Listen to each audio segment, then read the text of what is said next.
Om. To wait. ஆச்சாங்க start ஆச்சு. அங்கே வருதல்ல, அங்கே வர பட் ஃபோக்கஸ் இல்லை. அதான் நான் ஸ்டார்ட் ப்ரெஸ் பண்ணுறேன்.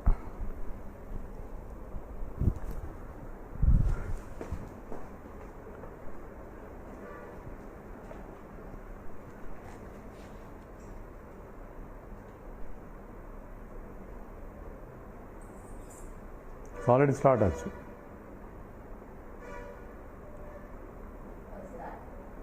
Hari Om. Let's start with a prayer. Om Samasta Jana Kalyani Niratam Karunamayam Namami Chinmayam Devam Sadgurum Brahma Vidvaram Vasudeva Sutam Devam Kamsachanura Mardanam Devaki Paramanandam Krishnam Vande Jagadgurum Tvameva Mata Cha Pita Tvameva Tvameva Bandhusya Sakha Tvameva Tvameva Vidya Dravidam Tvameva Tvameva Sarvam Amadeva Deva Tvameva Sarvam Gurudeva Deva. Hari Om. We had some mic problem, so we are redoing starting the chapter 9 again with the words 1. And as a part of this is a Vidyaranya's Panchadashi 9th chapter.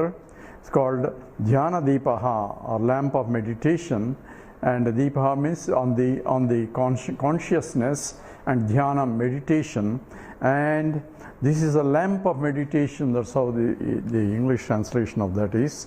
And we'll discuss first as a basic the essence of this chapter.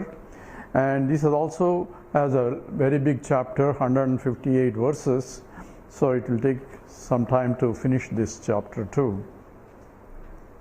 And this is a unique topic, and in this unique topic it's a discussion of a problem that is uniquely defined, and this is where the Vedanta has done its part. At the same time, one has not realized.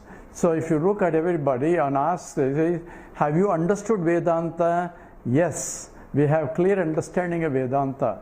At the same time, if you ask them, have you realized? Says, no, we have not realized. So they think the realization is different from understanding of Vedanta. Whereas the Vedanta itself says that what you need to do is the essential problem is the ignorance. And ignorance is a problem. Ignorance can only be removed by the knowledge. So by knowledge I remove the ignorance itself, and there is no more problems, because the problem involves is that I do not know who I am, and Vedanta teaches in principle that you are complete by yourself. And logic also tells that the happiness that I am longing for is not outside, it is coming from myself. And I think the momentary happiness that also is coming from myself, but I am not happy with the momentary happiness. So I long for one more. So that gives me more happiness, that gives you, I am longing for one experience to the other. I want a better and better experiences, more and more wealth, so that I can be more happy. So more happy, more I have, or more I happy, more I have is more I am. More I am means I want to become infinite by process of acquiring things, because I want to be a state where I don't need any more. That means I am full. That means I am no more desire for anything, because I have everything. That state cannot be reached, or that state can only be reached if I acquire everything in the universe. That means I am, that whole universe with me is with me. That means Aham Brahmasmi is the only state of mind, or state where if I possess the entire universe itself, then I can get that happiness. This is what Taittiriya Upanishad talks about, the Ananda scale also. So one person, the one human being as a unit of Ananda, one unit of Ananda is a human being who owns the whole world, and at the same time young enough to digest whatever he eats. Therefore, he is completely happy, and he is happy with what he has because he has everything in the world. but his happiness is is comparatively 1 unit, and the one who is in the Gandharva Loka is 100 times more happy, but his desires are a little bit higher. Therefore, he has everything below it, but he wants something higher than what he has. So at every level there is 100 times more happiness than the lower level, and he wants the one that is higher lokas that he is looking for. So like that, there is a hierarchy of jivas, with each one having 100 folds of the lower one, and the lower one has 100 folds of the lower than them, like that all the way up. If you go to Prajapati, the highest one, he has 1 into 10 to the power of 26 times that of a 1 unit of a human being who owns the entire earth. And that happiness, all that is by possessing the things that are all things that are about that. Whereas the scripture also tells at each level, says one can get the same happiness by sotriyasya akamayatasya. So this statement, sotriyasya akamayatasya, the one who is sotriya and does not have any more desires in that, he is fulfilled, or he feels that he is fulfilled. That means his mind is contented. He is also happy whether he has the possessions or not, but his mind is no more longing mind or a wanting mind. That state of mind is also happy. So one can gain that state of mind by sotriya. That means one who understands by study of the scriptures that I am already full up to that point. So the one who is completely fulfilled, that means, because you cannot get happiness by acquiring things, because even Prajapati wants some more also. There is a Prajapati of this Brahmandam, there is a Ananta Koti Brahmandam, there is a infinite Brahmandams, as we call it in the galaxies, and galaxies are the infinite amounts of the stars and the planetary systems and so on. So mind-boggling. Even that in the Vedanta also, the universe has been defined as 14 lokas, and in each loka it itself is infinite amount. And that kind of description and all that is essentially still what we call it is 1/3 of the totality. That means there is a 2/4 of that, 2/3 of that beyond this, the human comprehension, is called Divya Vibhuti, and is called Leela Vibhuti in the Padosya Vishwa Bhutani Tripadasya Amrutam Divi. So Amrutam Divi, the divine one, that which is in the higher is 3/4 compared to this 1/4 only. And in essence, I will never be happy until I am full and complete. And that's what scripture says. Ultimately, you are essentially Brahman. I am Atma Brahman. That is understood by study of the scriptures under a competent teacher. That's why you approach a teacher. Tad vijnanartham sa gurum eva abhigachet. Tad vidhi pranipatena pariprasnena sevaya. So you approach a teacher with an attitude of learning, and therefore with the humility. A mind that has a mind which has a humility alone can learn. And therefore, with that attitude, approach a teacher and ask for appropriate questions to gain the knowledge. Don't go to a chemistry teacher and ask about biology. He will not be able to teach it.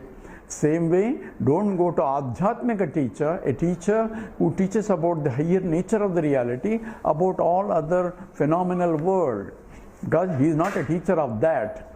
Same way, you have to go tadvidhi pranipasena pariprasnena. You ask appropriate questions. That's what Krishna says. So, having studied this srotavyaha, mantavyaha, nididhyasitavyaha, those are the instructions. So you go to a teacher and study for what? Srotavyaha means listen to the teacher. Listen to a teacher called samvadam. where like a Krishna-Arjuna Samvadam, where the flow of knowledge takes place from a higher to the lower. And that is what is called Samvadam. And you approach a teacher with an attitude of learning and you ask questions. You are not questioning the teacher, but questioning your understanding for clarification. That is essentially encouraged in Vedanta. So by that process you learn, that is called Srotavyaha.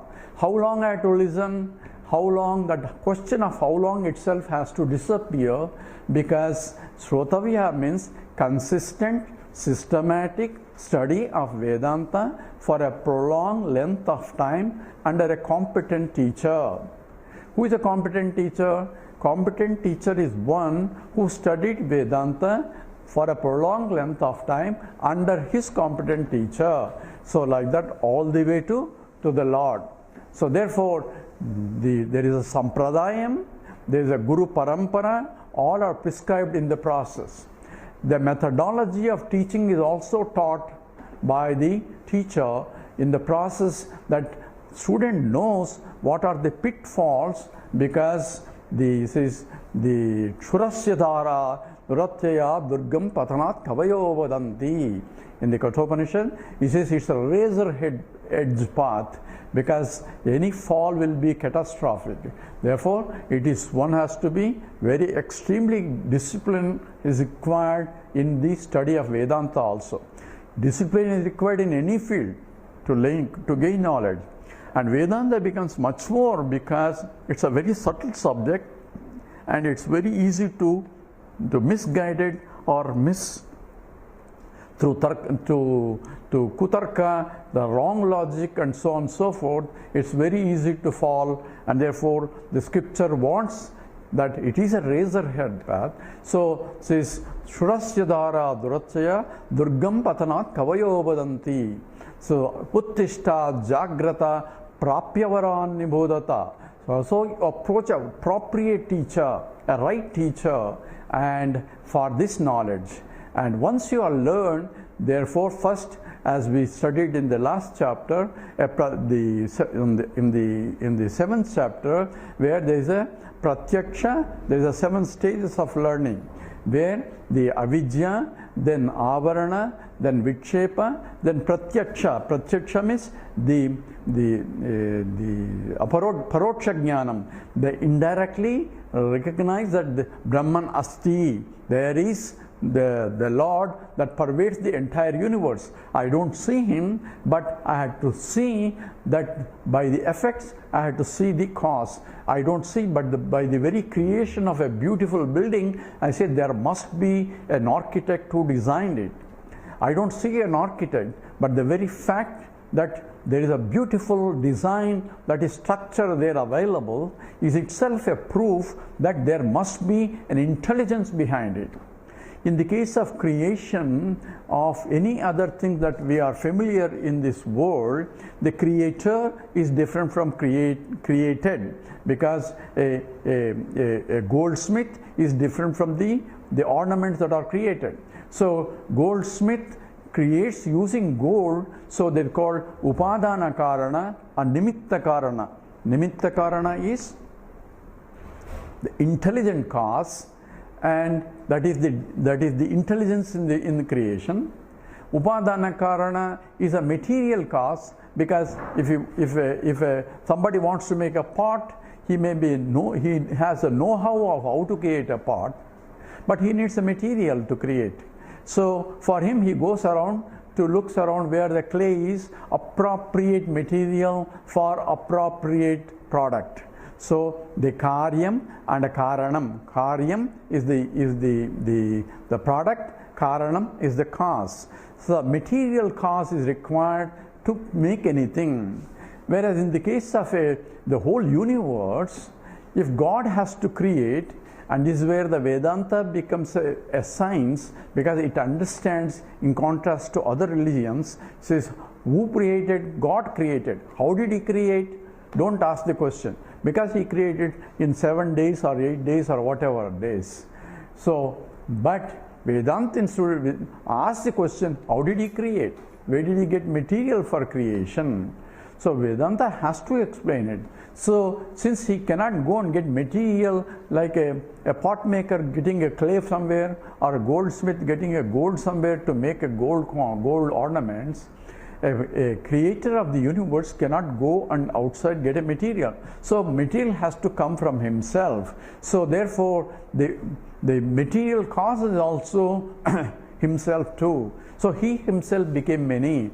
So Lord himself appears as many. So that is called the Paroksha Jnanam, because I know that God Asti. That means he exists. That means it's not an Asti. It's not a atheistic philosophy. It is theistic. That means God is there.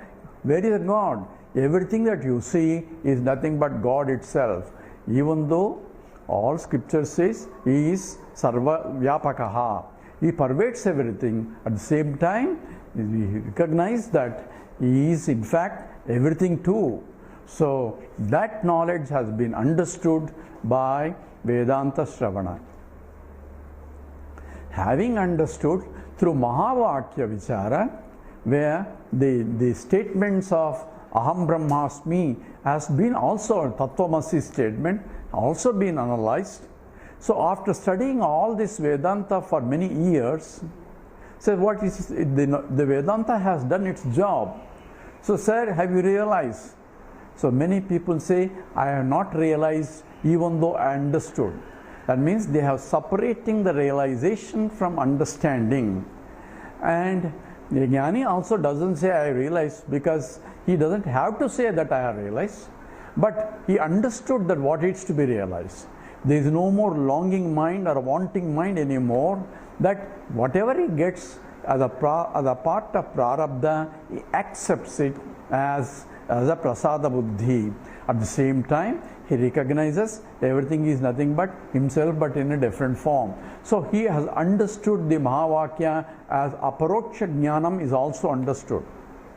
But where the problem is that in spite of many years of study of Vedanta, people have afraid to claim that I have understood. And therefore, they have some claim that I have understood, but I have not realized.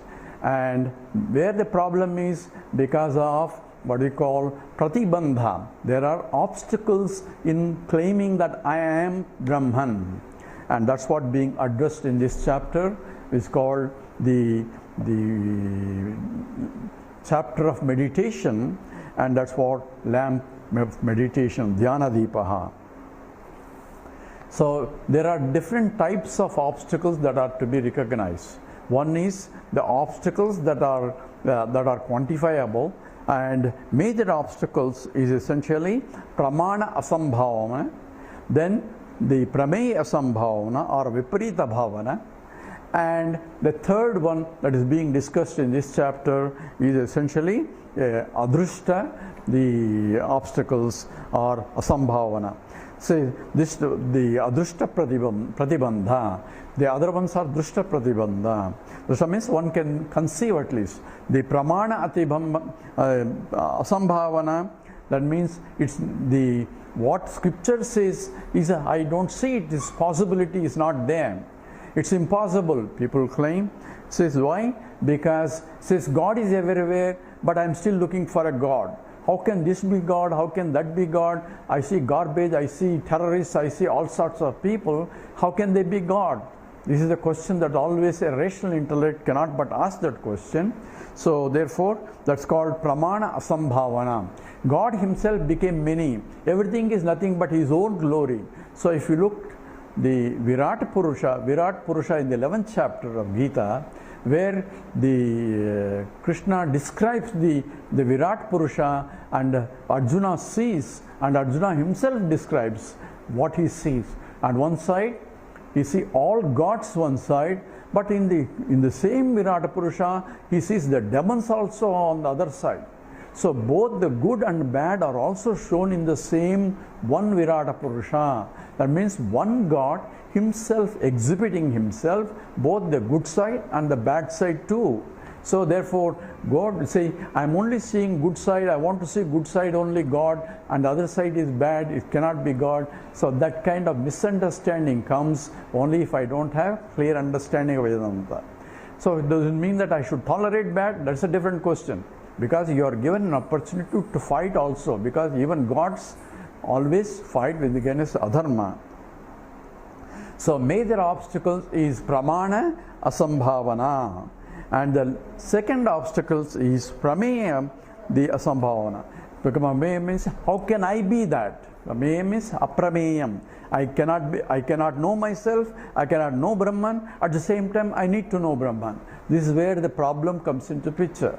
Says, I don't need to know Brahman, I recognize that I am already Brahman. That's what is the, because I'm trying to objectify Brahman, but whereas the Viparita Bhavana is, how can I be that? That's what Viparita Bhavana. Because I always take that is different from me, because everything else is, the whole world is separate from me. As my transactions in the world, as I am transacting, I had to transact as though I am separate from the world.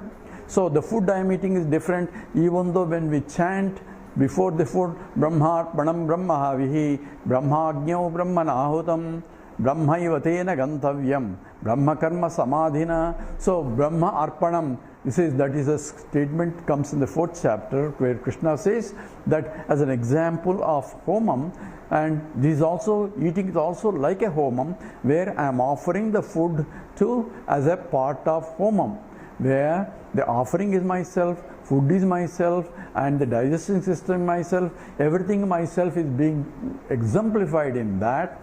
Enjoyed is myself, enjoyed is also myself. While chanting at the same time, we recognize that it is different from me. So there is a problem in terms of Viparita Bhavana that can be overcome by slowly called Nididhyasanam. Constant contemplation and memory of reflecting the teaching again and again and again until it sinks in. That's called Jnana Nishtha, to abide in one's own knowledge that I am indeed the totality in spite of the plurality that I perceive and I transact with. That knowledge has to sink in, because still that ragadveshas, the likes and dislikes are still lingering. My mind is not purified enough, and now I don't have to go back to karma yoga, upasana yoga, but I can purify by constant reflecting on the teaching. So that is the Nididhyasana. But even with that is not possible for a particular people, and that is being addressed here as essentially adrushta obstacles, and which the Gaudapada calls as a kashayam. And here it's impossibility is being imagined, that how can I be that, and that has to be cleared out. And this is what has been as an upasana of what? Not any other upasana of that was there in the karma yoga and upasana yoga. This is after studying scriptures. Again, scripture talks about the upasana, but it's not upasana of the duality involved, but upasana of Advaita, where Aham Brahmasmi itself is an upasana, and that's what is being emphasized as Samvadi Brahma. So with that, we'll go into the first mantra, first sloka. So he calls, the Vidyaranya calls this as the Samvadi Brahma. So he's going to discuss what is Samvadi Brahma. Samvadi Brahma is a, Brahma means a error of the perception or error of knowledge. So we have a Prama, we have a Brahma. Prama means a valid knowledge. What I see is what is there. That's called Prama. And Brahma is what I see is not what is there. That's called Brahma. That is what simple example is. The rope snake says, I see a snake there, but it's not really snake, it is a rope. That's called Brahma. Whereas Prama is, I see a rope there and it is a rope. That's called Prama. Prama is that which is not negated subsequently. That's called Prama. Prama means a knowledge that which cannot be negated. That's called valid knowledge, called Brahma. Brahma is that which can be negated by the additional analysis or by a better pramana. So I see a snake there, but it's a rope. But how do I know it's a rope? Somebody said it's a rope. So therefore I want to confirm. So I need a torchlight to make sure that I am seeing correctly. All pratibandhas, obstructing, that is semi-darkness, etc., where my senses are not able to gather the complete attributes of the object. Therefore, now I am putting a focus on it to get the clear information, and therefore by that I recognize that it is a rope. What happened to the snake? Now I recognize that my perception of snake is only a Brahma. So here that is Brahma as being Samvadi Brahma, and either Asambadi or Visambadi Brahma is going to talk about here. So he is going to define the Samvadi Brahma from three angles. One is from based on Pratyaksha Pramana, Samvadi Brahma. Second is by Anumana Pramana, Samvadi Brahma. Another third is by the Shruti, by the Brahma is introduced by the Shruti itself for evolution, called Adhyaropa Apavada also, where initially I take that as a real, but then scripture says that is not real, that is a Brahma, but you go to next level. So that's what is called Samvadi Brahma. So here we chant the first sloka of the 9th chapter. Samvadi Brahmavad Brahma, Samvadi Brahmavad Brahma, Tattvopastyapi muchyate, Tattvopastyapi muchyate, Uttare tapani etaham, Shrutopastirane kadam. Together. Samvadi Brahmavad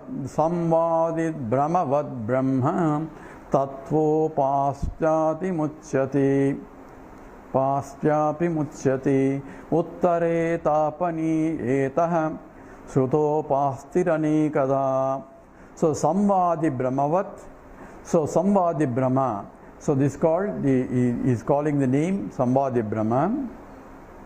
Brahma Tattva Upastyapi muchyate. So what is Samvadi Brahma? So Brahma Tattvam. So Brahma Tattvam is the upasana on the essence of Brahma. Upasya by upasana. Api muchyate. A seeker is get liberated by processing, by doing a upasana. So why do you have to upasana? It is a knowledge. Knowledge is not an upasana. I don't have to sit, Om, this is a rope, Om, this is a rope, Om, this is a rope, because that is a rope, has to be knowledge of what it is. So same way, I had to do vichara. But here, it's not the vichara problem, it is a lack of proper, clear, adrushta pratibandham. That unforeseen obstacles are there because of the raga dveshas are so strong that because of that I had to remove those adrushtam, which not imperceivable obstacles that are because of previous karmas. Therefore I had to remove that, and to remove that is being prescribed, and it's called Brahma Tattva Upasya. So by upasya, that is Brahma Tattva Upasya, by upasana of Brahma Tattvam, by the meditation on the nature of Brahman, api muchyate, one can get liberated. So who says that? He says Ataha Uttare Tapaniyaha. Uttara Tapaniya Upanishad says that one can do Uttare Tapaniyataha Shrutopasti Anekada. Shrutaha Upasti Anekada. So Shruti itself prescribes, and this Shruti, name of the Shruti Upanishad is called the Uttare Tapaniya Upanishad. Uttara Tapaniya Upanishad. Uttare Tapaniya Upanishad. It's called Uttara Tapaniya In the Upasanas are prescribed to overcome this, and therefore this is called removal of the Sambhadi Brahma. So here from this is he gives an introduction of justification for the upasana coming from the Uttara Tapaniya Upanishad. Now he is going to define different types of the Sambhadi Brahma. One is from the perception point. Here he takes an example of two people where they are in a different room and they are looking at it. Some light is coming from the temple, and the door is closed, half closed, and they see a light, and they don't see completely, but they are seeing a light coming through the door, and thinking that that light is coming from due to the brilliance of a diamond there. So thinking that there is a diamond there, Mani, and Mani Prabha, the brilliance of the mind of the diamond, and mistaking that light is due to the Mani, both seeing it, two different people, and two different people watching from two different doors, and in each door light is appearing. Let's assume that they don't know each other because for the top point of investigation. So one sees only one light, other fellow sees the other light. Both are seeing the light. They are not seeing the source of the light.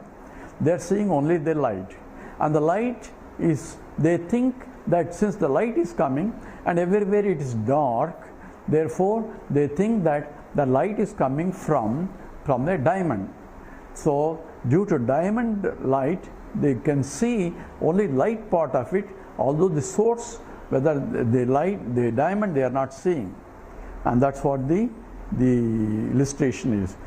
In one door there is a real diamond, in the other door there is the lamp.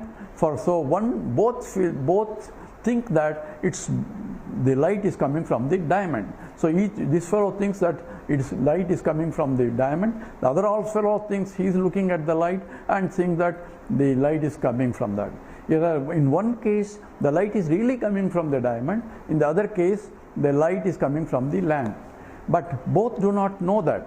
So it is a working hypothesis. In science also, we investigate something in future which we don't know yet. If we know it, we don't need to investigate, obviously. So scientists make a hypothesis called working hypothesis. This is this is what is happening. So how am I going to prove it? So if I do this step, I am going to discover what the truth is. So he proposes this is what is happening as which he doesn't know, and that's what he called a hypothesis. And he works towards it. He may discover the hypothesis right when he discovers what he thought is what it is, and the other one may not discover what it is, so he scraps the hypothesis and makes a new hypothesis.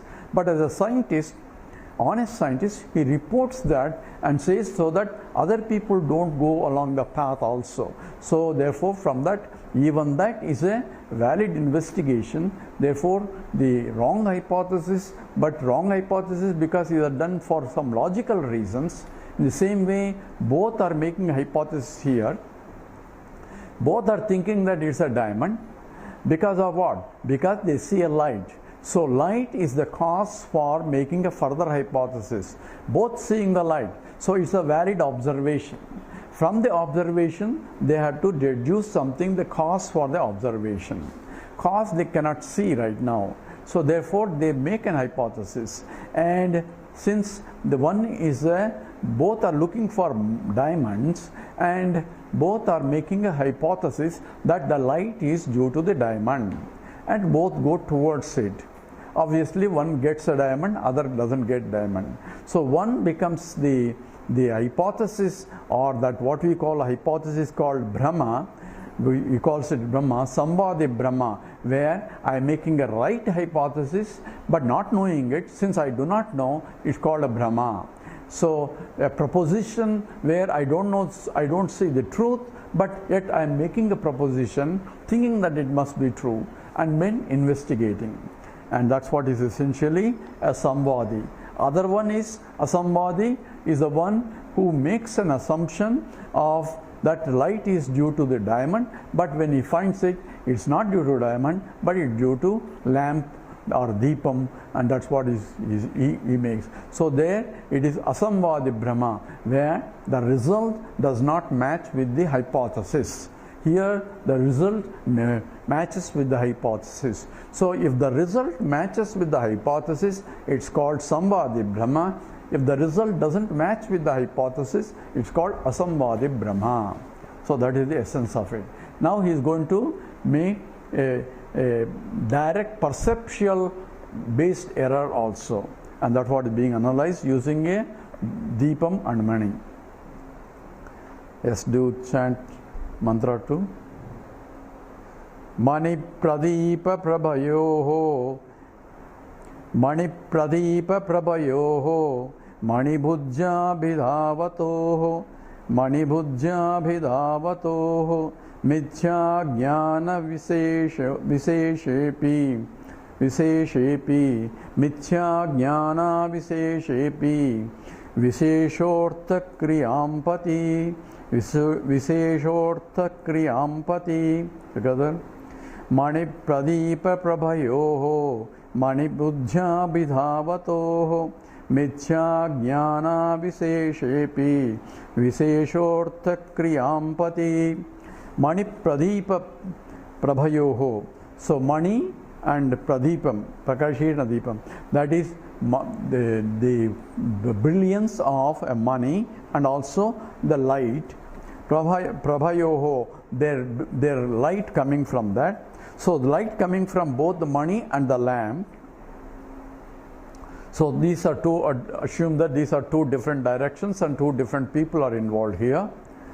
Mani Bhujya, so considering both of them, both lights are coming from the Mani, so both the two lights are coming from two different directions, and thinking that both lights are coming from the Mani, whereas the one light is coming from the Mani, other light is coming from the lamp. So that is the situation here. Mani Bhujya, considering both lights are due to Mani. Abhidhavatoho, so two persons run after one going this direction, other one going in the other direction. So Abhidhavatoho, so they are running towards it. And Mithya Jnanam, because of the erroneous knowledge, it may be right, it may not be wrong. So the hypothesis that it is a real diamond may be right or maybe not. So a scientist also investigate with the presumption that making a hypothesis which may be correct, which may not be correct. So many people make hypothesis and do investigation, and they so happen they may be right and they may not be right also. So Mithya, therefore both are considered here as a Mithya Jnanam, is neither right nor unright also. So Mithya Jnanam, so it's not real Jnanam, or it's not real error, it can be there, it cannot be there. Astiva, nastiva. So that's he called Mithya Jnanam, erroneous knowledge. Avisheshe, so this, the common for both of them, Api, Artha Kriyapatihi. So the result of this Vishesha is different. In both cases, the result, that is Artha Kriya, means the resulting of the investigation, that both ran towards it thinking that there is a Mani there. But the results are two different results, because the one who is going towards the real Mani Pradapa, he will find it, whether the other one does not find it, and therefore that's called, one is in that two, one is the asambhavana, is impossible one, where it's a possible one. But both are presumptions at that stage is that based on a knowledge that it is due to the light that is coming from, and the light comes from both the lamp as well as the Mani. So presumption is right, data is right, but the conclusions are different, and therefore the one is happen to be right conclusion, other happen to be wrong conclusion. So therefore both are errors involved in that sense. Therefore one is called Sambhadi Brahma, another is not Sambhadi or Asambhadi Brahma. We go into the detailed analysis of this after we come back. Hari Om. Om Purnamada Purnamidam Purnat Purnamudachyate Purnasya Purnamadaya Purnameva Vasishyate. Om Shanti Shanti Shanti. Harihi Om. Sri Gurubhyo Namaha. Harihi Om.